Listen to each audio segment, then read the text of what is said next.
Começa agora o programa Transição, a visão espírita para um novo tempo. Para nossa alegria, mais uma vez conosco hoje, Raul Teixeira. Bem-vindo, Raul. Muito obrigado. Raul, hoje, mais uma vez, vai nos auxiliar no esclarecimento de algumas questões encaminhadas pelos telespectadores. Raul, sendo Deus tão bondoso e justo, por que ele permite que tantas pessoas passem por tragédias, sendo elas boas ou más? Isso depende muito do que nós estamos chamando de tragédias. Naturalmente que a falta do entendimento das leis que regem, que regulam a vida humana, para nós tudo passa como se fosse uma grande tragédia. Perder o corpo, por exemplo, num fenômeno sísmico, num fenômeno climatológico, num episódio da natureza qualquer, para nós é uma grande tragédia. Mas não podemos esquecer que o nosso planeta é um planeta muito jovem. É um planeta que, segundo os astrofísicos, os astrônomos, tem aproximadamente 4,5 bilhões de anos. É um planeta jovem, muito jovem. E certamente ele tem o seu corpo telúrico, o seu corpo ciclópico, a sua massa, vivendo as transformações necessárias a um corpo sideral tão jovem como ele é. Então, no seu núcleo, no seu NIF, nós temos substâncias líquidas ainda, e disso temos testemunhos cada vez que rompem vulcões e atiram fora os magmas, as substâncias líquidas que escorrem, prendendo fogo, incendiárias por onde passa vão queimando, mostrando as altíssimas temperaturas em que essas substâncias, basicamente níquel e ferro, se acham na intimidade do planeta. Temos uma camada muito fina de crosta sólida. E então a divindade permite que esse planeta, sofrendo as suas transformações naturais, porque é um planeta novo, tenha sobre seu dorso, sobre sua crosta, um nível de espíritos, de criaturas que precisam desse planeta como ele é. Por que razão? Porque os fenômenos da natureza, eles têm duas grandes finalidades. A primeira dessas finalidades é fazer com que nós desenvolvamos intelectualmente. É graças à existência desses fenômenos naturais, os vendavais, os furacões, os tremores de terra e tudo mais, que as nossas ciências avançam, que a nossa tecnologia avança. Se nós hoje ouvimos falar em sismógrafos, se hoje nós temos pluviômetros, se hoje nós temos umas tantas outras ferramentas de medição e de avaliação desses fenômenos e um conhecimento teórico bastante avançado, é porque o ser humano, representado pelos cientistas, se debruçou sobre essas ocorrências a fim de dar-lhes uma explicação. Ora, então o primeiro objetivo dos fenômenos que a gente encontra sobre a Terra é desenvolver o nosso lado intelectual, a nossa ciência das coisas, o nosso conhecimento das coisas. E o outro sentido, o outro objetivo é permitir que nós resgatemos os equívocos, os erros que tenhamos perpetrado e que a consciência nos cobre uma correção mais abrupta, mais forte, mais intensa. De modo que, dessa maneira, um mundo de provas e de expiações se configura muito bem, porque quando esses fenômenos nos ensejam a aprender, caracterizam o mundo de provas, o mundo escolar. Quando nos permitem resgatar dívidas, pagar débitos, sofrer, caracterizam o mundo expiatório. Então, Deus não provoca tragédias, Deus promove os fenômenos da natureza. E que só são tragédias na medida em que nós não os entendemos. É óbvio que ninguém fica feliz, ninguém fica contente quando vê seus entes queridos ou as outras pessoas do mundo sendo arrastadas por um vendaval, por um aguaceiro, por uma torrente muito forte, ou sejam eliminadas por uma faísca elétrica no meio do quintal, no meio da plantação, do pasto. Claro que isso nos comove, que isso nos sensibiliza, que isso nos faz sofrer moralmente. No entanto, temos que nos perguntar qual a razão pela qual Deus nos coloca neste mundo. Ele sabia, ele sabe de tudo quanto esse mundo ainda precisa passar em termos geológicos, em termos climatológicos, em termos naturais. E por que é que nós estamos aqui? Pelas necessidades que nós temos, bastante intensas, de aprender para que sejamos deuses de fato, como propôs Jesus, e para resgatarmos as dívidas que temos diante da consciência universal. Desse modo é que Deus permite que nós soframos, mas permite que nós sejamos felizes, permite que nós exercitemos o nosso livre-arbítrio.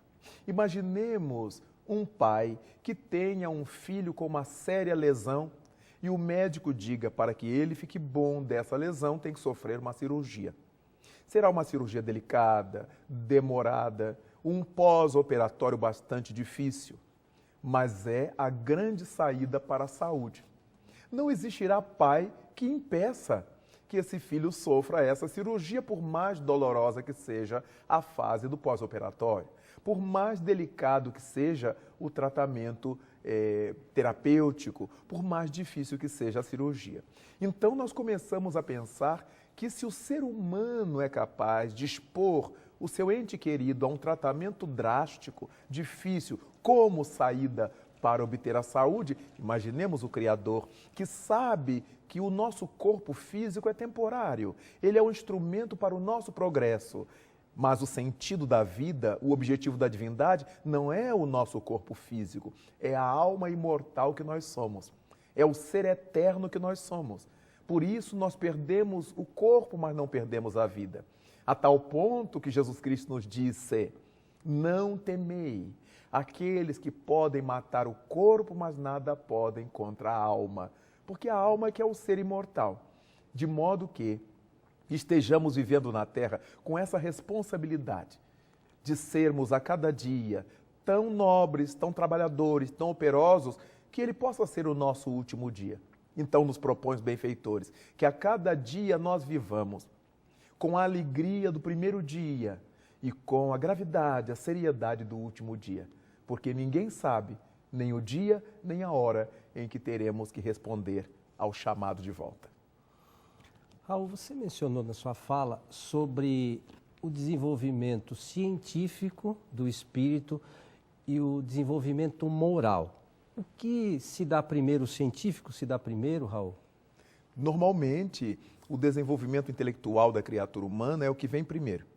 Por uma razão antropológica, Coelho. Exatamente porque quando temos as notícias dos homens que começaram a habitar a Terra, os homens primitivos, os homens da caverna, eles tiveram primeiro contato com as suas necessidades pessoais. Necessidade de automanutenção. Eles precisavam comer, beber, se proteger do frio, das intempéries, dos animais. Então, as primeiras faculdades que se desenvolveram no ser humano primitivo foram as atividades intelectuais. Ele precisava aprender a pescar, aprender a caçar. Ele tinha que avaliar a distância que o animal estava da sua flecha, da sua lança, que a ave estava da sua flecha, da sua lança, que o peixe estava dentro d'água. Ele teve que descobrir as leis da física que regem a ótica, porque o peixe que ele via num lugar não estava propriamente naquele lugar. Então, nós começamos a ver que todos os desenvolvimentos iniciais do homem primitivo no planeta foram em nível intelectual. Então, isso determinou que o desenvolvimento intelectual nascesse primeiro, viesse primeiro, por necessidade do ser humano de adaptação ao planeta. Após isto, então, é que começam a surgir os pensamentos reflexivos e nasce a concepção moral, o comportamento moral, que os gregos chamaram de comportamento ético, de procedimento ético, o lugar mental, o lugar psicológico onde nós nos situamos. a tal ponto que os gregos chegaram a chamar a ética de morada. Para eles, a ética também representava a morada, o lugar onde se vive, e em termos psicológicos não deixa de ser. Nós vivemos mentalmente dentro do contexto de moralidade que a gente admite, dentro do contexto ético que nós acatamos, de modo que a ética é de fato a nossa morada. Então, naturalmente, pensando nisto, nós desenvolvemos o lado intelectual primeiro.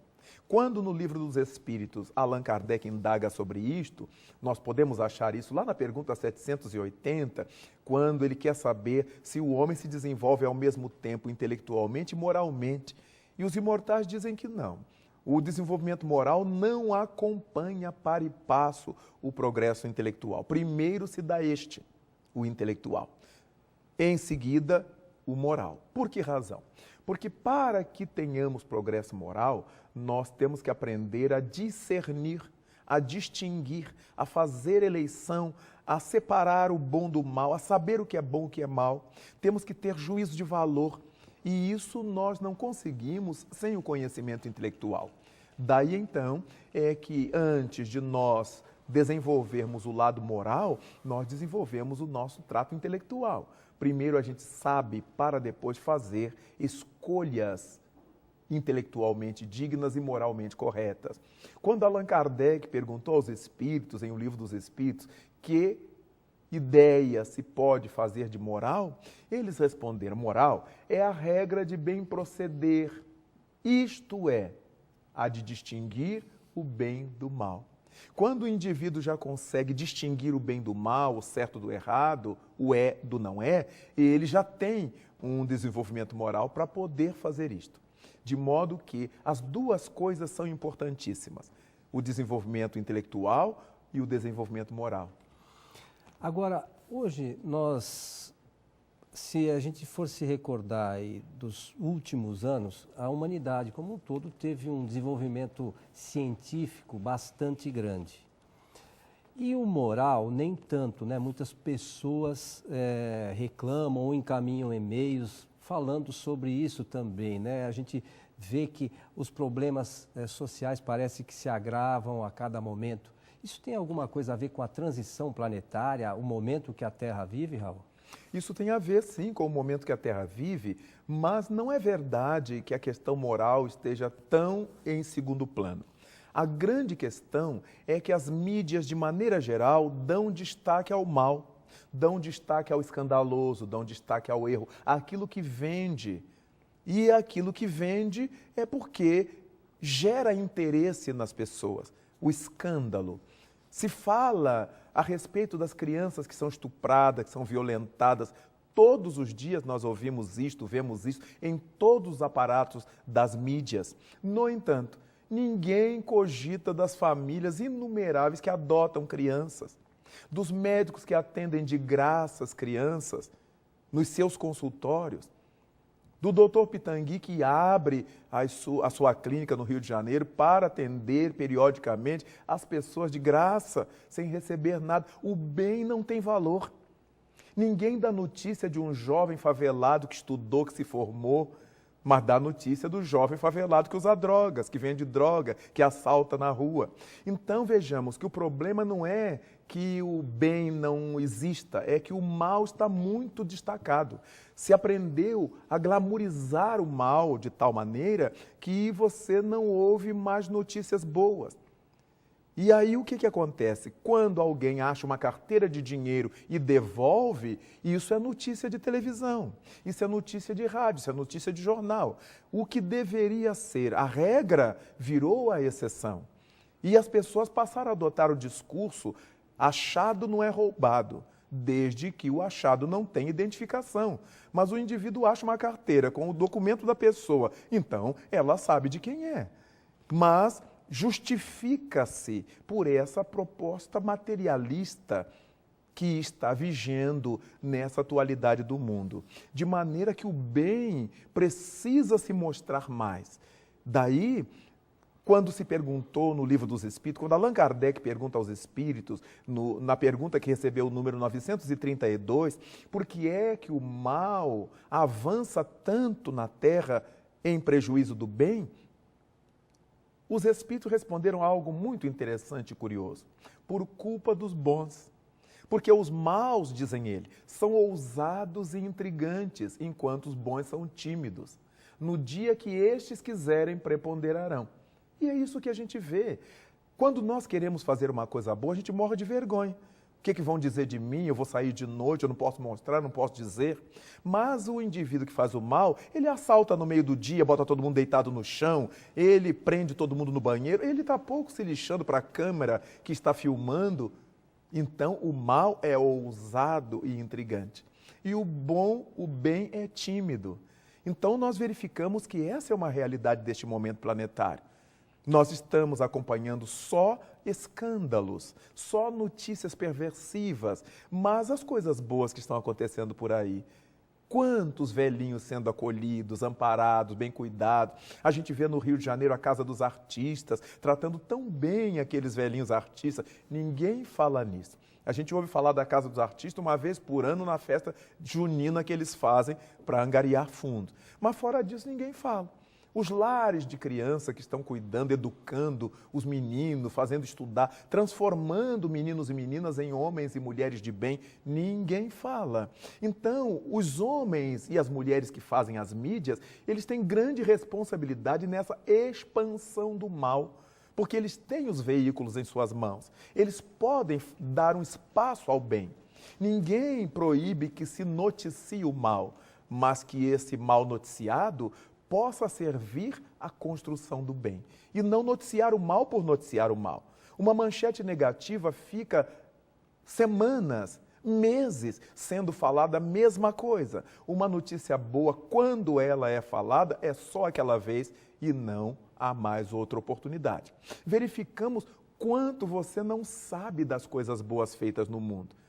O lar de criança de Divaldo Franco, na Bahia, por exemplo, a Mansão do Caminho, ele atende diariamente a mais de 3.000 crianças com escolaridade, com comida, com médico, com tudo. Ele banca isso com seu trabalho, com a comunidade que lhe dá apoio. Ninguém fala isto. E pelo Brasil afora, e pelo mundo afora, não se cogita disto. Mas bastou que haja uma notícia escandalosa, vendável, e isto basta para encher todas as páginas, todos os horários. Não há horário para o bem. No entanto, é necessário que quem tem nas mãos essa responsabilidade saiba usar essa responsabilidade, porque senão a gente acaba dando um tiro contra o próprio pé. Nós vamos para um rápido intervalo, Raul, mas eu queria depois, no nosso retorno, nós vamos falar um pouquinho do DVD, mas que essa questão de você dizer que a mídia explora muito as coisas negativas, será que nós não somos os culpados de nos afinizarmos com essas informações, né? Nossos espíritos não são os culpados disso? Mas depois do intervalo, gostaria que você respondesse isso para nós. Nós já retornamos.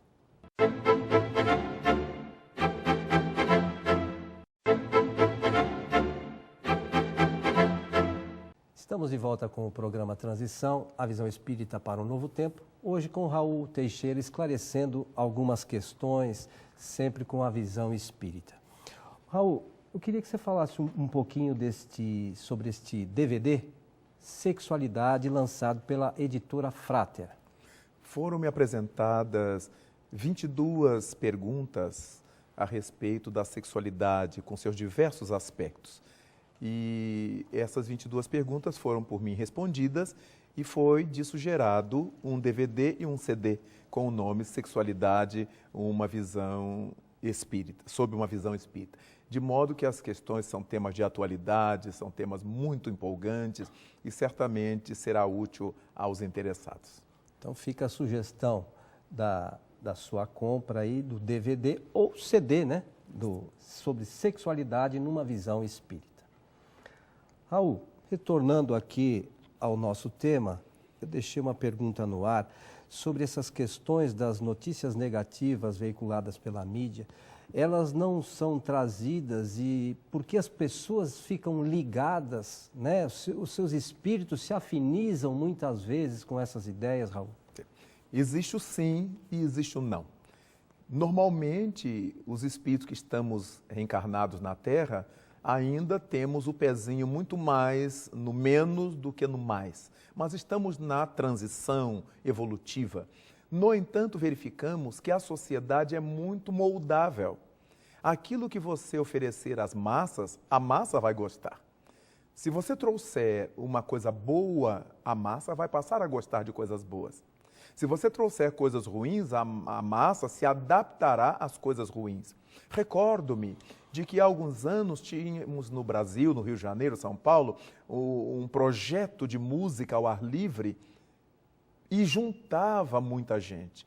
Populações imensas, grupos enormes de pessoas para ouvir Isaac Karabichevsky, regendo a Orquestra Sinfônica Brasileira e apresentando maravilhas do clássico, do popular, e o povo gostava. E não havia espaço mais que coubesse tanta gente.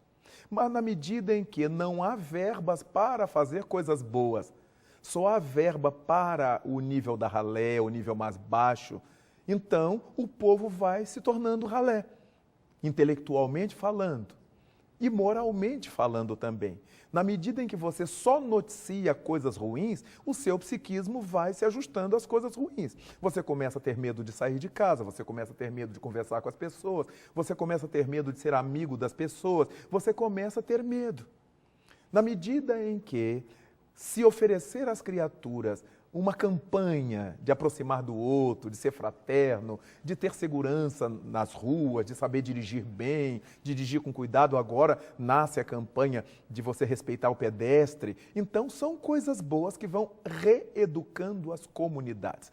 Os veículos de comunicação, quaisquer que eles sejam, eles têm muita responsabilidade nessa massificação das ideias. Nós sabemos que, historicamente, a humanidade é massiva. Então, se surge um líder ou uma liderança que joga a criatura para a esquerda, ela vai para a esquerda. Para a direita, ela vai para a esquerda. Para a direita. Então, dessa maneira, nós precisamos aprender a usar o tempo de que dispomos na Terra para falar do mal que precise ser corrigido, mas para destacar o bem que necessita ser vivido. Ligada a essa questão ainda, isso é uma pergunta encaminhada também por um telespectador. Ele diz assim: por que tantas pessoas se preocupam tanto com a morte, Raul, na sua visão, é claro? Isso é muito natural, é muito esperado, porque nós somos dotados do chamado instinto de conservação.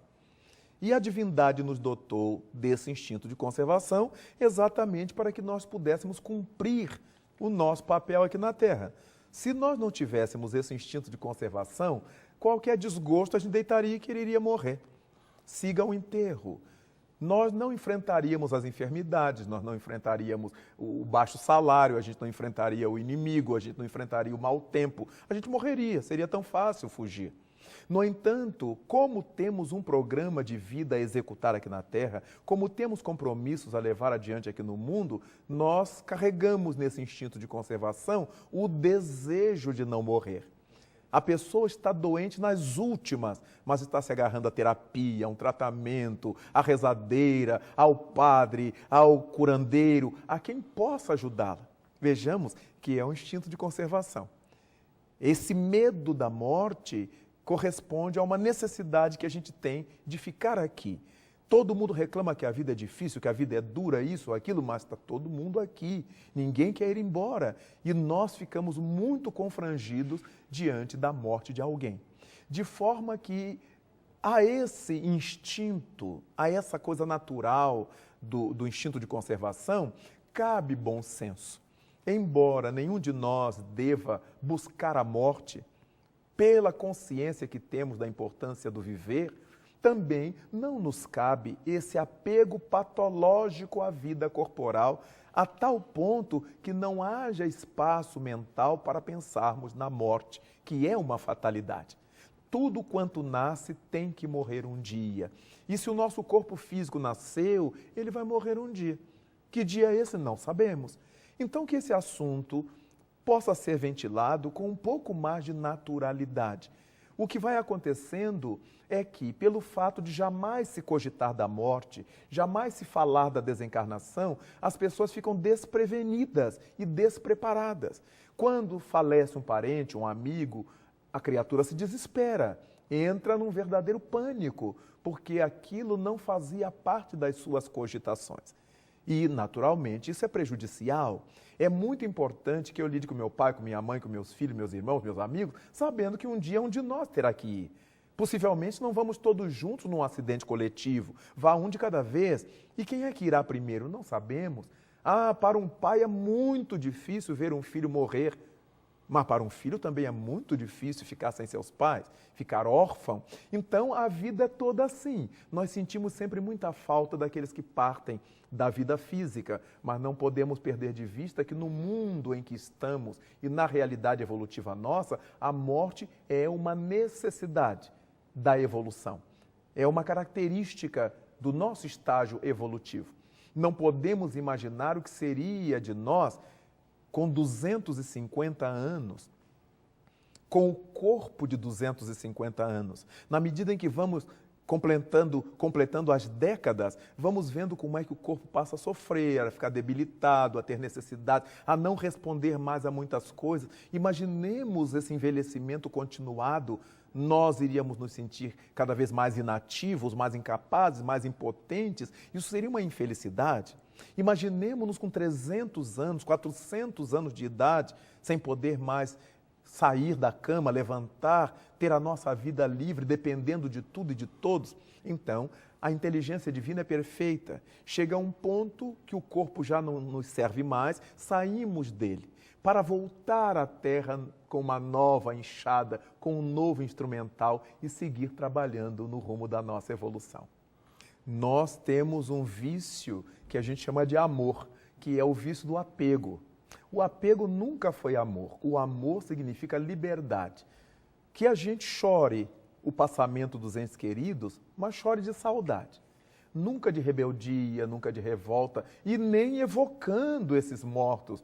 Porque às vezes vai embora a nossa mãe e a gente fica chamando a nossa mãe para vir nos ajudar nas questões que são pertinentes a nós. Ela já cumpriu o seu papel. Agora, cabe a nós darmos conta da nossa vida aqui na Terra, de modo que chorar de saudade faz parte da nossa estrutura humana. É salutar para o espírito que recebe essa energia de saudade, porque eles também, no além, sentem saudades nossas. No entanto, esse apego que faz com que a gente guarde as coisas do ente querido e todo dia chore em cima, e lamente, e se revolte, e se rebele, certamente, nós estamos culpando, sem dizer e sem imaginar, estamos culpando o falecido pelo nosso sofrimento. Quanto mais nós damos vazão a este sofrimento exacerbado, exagerado aqui na Terra, jogamos essa energia sobre eles e com certeza os prejudicamos muito. Daí, em nome do amor, vale a pena que nós vamos nos recompondo aqui na Terra, reconstituindo a nossa vida. A gente chora de saudade, lembra deles, mentalmente dirige o nosso pensamento, conversa com eles em pensamento. Não é esquizofrenia, não é loucura, não. Nós podemos emitir nossos pensamentos, conversar com nossos entes queridos, dizer a eles do nosso amor, da nossa saudade, o quanto que eles nos fazem falta. Mas imaginar que eles também sentem carência de nosso afeto, da nossa ternura. Quanto mais profundos hajam sido esses vínculos, quanto mais fortes esses laços, mais um sente falta do outro. Mas isso não significa que nós vamos ficar choramingando